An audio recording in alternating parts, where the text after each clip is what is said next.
Okay everyone, today I have an English speech for you.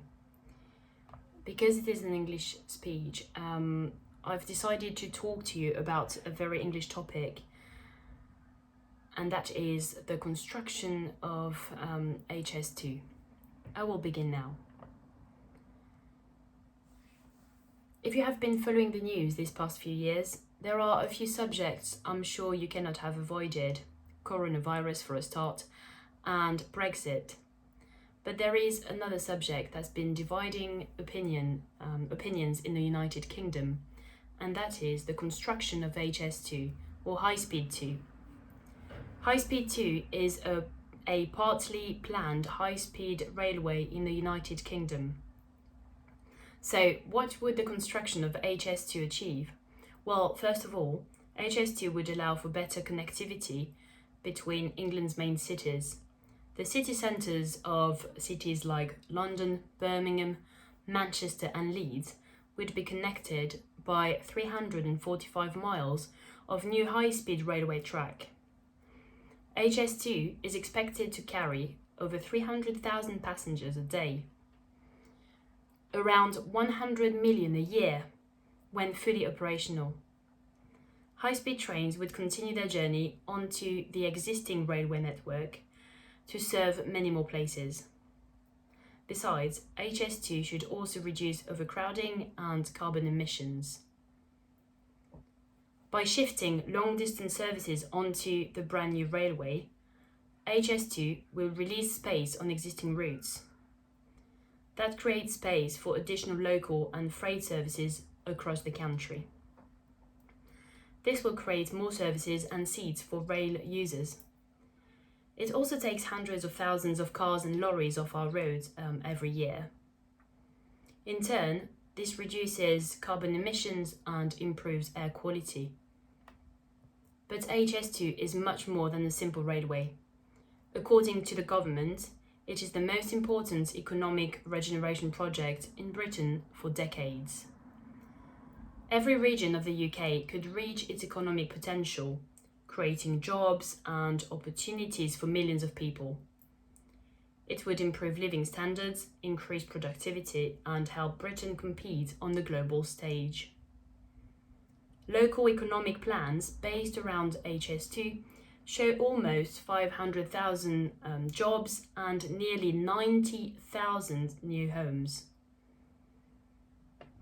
Having been a strong advocate of better regional connectivity between the north and the south of the country, I was at first delighted to hear about the proposed upgrade of the railway infrastructure. This, in essence, would mean not only faster trains and shorter journey times between the major cities in the UK, but also a much-needed upgrade to the trains themselves. The journey times are proposed to be reduced by up to 50% once the project is complete, and this should lead to greater economic parity between the north and the south. For decades, the southeast of the country has seen faster growth than anywhere else, and people fear that this continuing gap is growing exponentially. Successive governments of all persuasions have made promises to tackle this problem, but there's never been any real progress. It was clear that the railway network was unfit for purpose in a modern age, but the investment needed to bring tracks into the 21st century was always going to be substantial. Now the project has got the green light from government and work is underway. The original estimates of the cost of the project have spiraled, and serious questions are being asked about the country's ability to meet this cost in slow economic conditions, both nationally and internationally. Particularly when there are other more pressing and immediate concerns to the UK citizens, like the cash-strapped NHS, for example. The concerns just don't end at the door of the Chancellor of the Exchequer, but environmental campaigners have increased their opposition, citing irreversible effects to local wildlife and destruction of a vast swathes of greenbelt land including ancient woodlands and beauty spots. Already, many communities have been displaced by HS2 and its development, with the destruction of houses and flats to pave the way for the new tracks to be laid. And questions regarding the value of the compensation packages offered to those who had to move for the railway are being put to the government. This increases political pressure, to modify or cancel the project altogether. With any major infrastructure project of this nature, there will always be opposition, both politically and environmentally, and every effort must be made to listen and to respond to these very real and important concerns.